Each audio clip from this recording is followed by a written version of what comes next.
Kahit nasa labas na ng Philippine Area of Responsibility ang Bagyong Enteng, ramdam pa rin ang epekto nito sa ilang lugar sa bansa.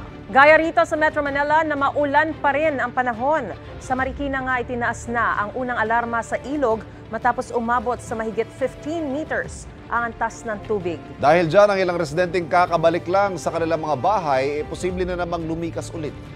At may unang balita live si Bea Pinla. Bea?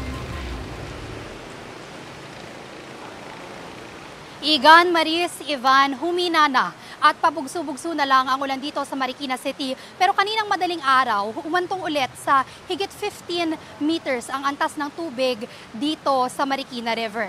Nakataas pa rin ngayon ang first alarm. Ibig sabihin niyan, dapat nakahanda na ang lahat ng mga residente malapit sa ilog sakaling kailanganin ng lumikas. Ang ilang residente na nakatira malapit sa Marikina River, kauuwi lang galing sa evacuation center. Pero ngayon, kahit pagod at kabado, naghahanda na ulit sakaling kailangan nila ulit umalis. Ang iba naman, sanay na at hindi na raw lumilikas hanggat maaari.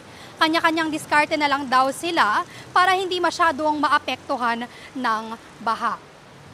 Para naman sa mga kapuso natin dito sa Marikina, wala po munang pasok sa lahat ng antas sa pampubliko at pribadong paaralan sa Marikina ngayong araw.